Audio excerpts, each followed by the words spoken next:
So this is the Suzuki Swift GTi, 1.3 liter. This car is from 1991. I found it in Croatia, but one fun fact is that I actually found out that the car was imported from the United States to Europe in 1991. Its biggest feature of this car is that it's super lightweight, so it has 780 kilos. That's with fuel, with the liquids. So with the driver is around, let's say, 150 kilo maybe, if you're a heavy guy. And yeah, it's amazing to drive. The engine is a 1.3 liter G13B, revs to around 7,200 RPM stock, but you can easily put a chip and achieve 8,000 RPM with this engine. And it has around 100 horsepower stock. But as I said, 100 horsepower with 800 kilo, let's say, you can do the math of the power to weight ratio, and you can see that this little car actually can punch well above its weight.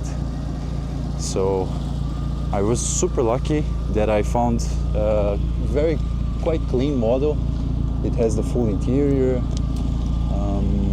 It has pretty much all of the features that were optional back then. So the radio and the speakers, it has the AC, but it's not working because the compressor is not working in front.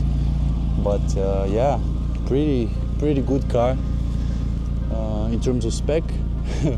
Still a Japanese cheat box, so don't get me wrong, this was meant to be a very cheap, lightweight sports car for the young enthusiasts of the 90s, right? Yeah. In terms of modifications, what I did with this car so far, so when I bought it, it was a lot of, let's say, yeah, there was a lot of stuff to do. As with every older car, I feel like you find a lot of stuff that was maybe neglected a little bit. Even though it's a clean example, it has been through a few owners since 1990. So I found a lot of rust in the front chassis subframe area, and had to fix a lot of that. Changed all of the bushings also from the suspension control arms, front and rear. The brakes were a big issue for me as well. I had to pretty much rebuild the whole caliper in front, and yeah, basically the whole, so the issue was, I went through the technical inspection with this car, and we realized that even with the brake caliper we built, it was not braking sufficiently. So what I found out later was that actually all the brake lines from the rear were kind of rusted, and I think the pressure was not building up properly, so they were barely locking up the rear wheels.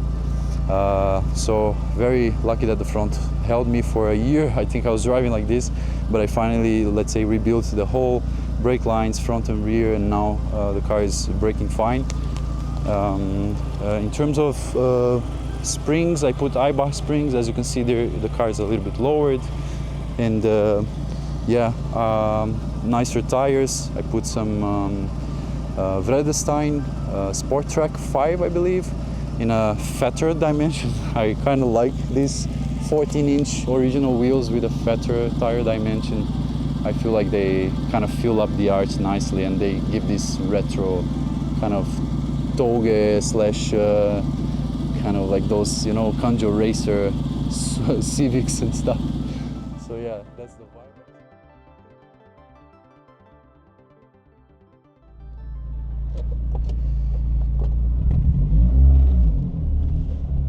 And we came to the promised land.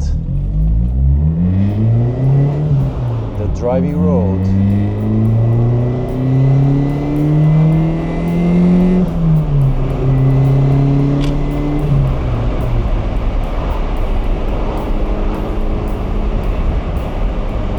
I'll close here a little bit so you guys can hear me better.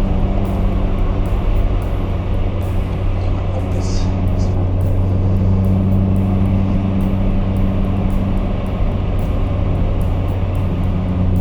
So you guys might recognize this road here from the video that I did recently with my MX-5. The Steinberger Toge. It's a nice driving road here close to my house, so I thought it would be a cool chance to make a video with the Suzuki as well here, and to tell you why I love this car so much. And I think you guys can already kind of see it for yourselves, like this experience of a lightweight 90s car, it's just unbelievably fun. Like, it's so like direct with the steering because it has literally no assistance whatsoever. There's no power steering, electric or hydraulic. And the car is super light, so you can do that, you know. And look at this engine screaming. It just goes, man. It's just beautiful. Naturally aspirated, so the power curve is super linear. And it just revs to the moon. It's just so fun. This guy's gonna take the corners a bit slow, so we cannot show off that part. But look at this. Look how much space I have on the lane to play with the car, because it's so small, it's narrow, you know. And it's so responsive, like I am actually doing something, I'm driving it, like it's just as good as my inputs. If I mess up with the heel and toe, it's gonna fucking tell me, you know, it's gonna jerk, it's gonna tell me, hey, you locked the wheels, it's gonna tell me, you know. So if you do that kind of stuff, being a bit unexperienced with such a lightweight car and with no safety, like you guys see the thinness of the A-pillars here, actually all the pillars in the car, it's pure glass, if you can see. So like literally it's all in your hands, no ABS, no traction control, stability control, no nothing. And I think you guys can appreciate like that nowadays it's very rare to have such a manual kind of engagement feeling. It's only with these classic cars, and I think that's why I fell in love so much when I first had a little ride with this car, a test drive.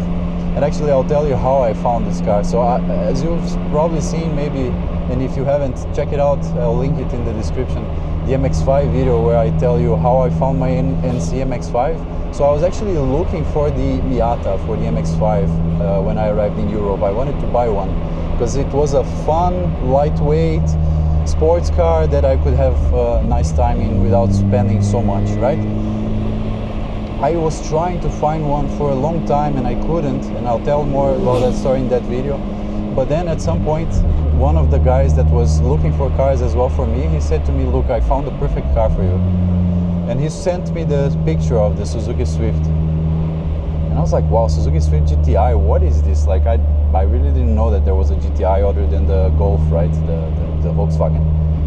And, or the Peugeot, of course, Peugeot 205 GTi and everything. So I was very curious, wanted to know more, and I started researching about the car, and there's so much actual history of racing with this car. This car has been on 24-hour racing. This car has been on like a rally.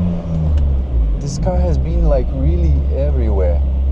I think this guy is a novice rider probably. He seems to be taking very carefully, so we'll respect him. Yeah, it's like, it was so crazy to me, like that I never heard about this car, and it's so actually popular in between the motorsport world.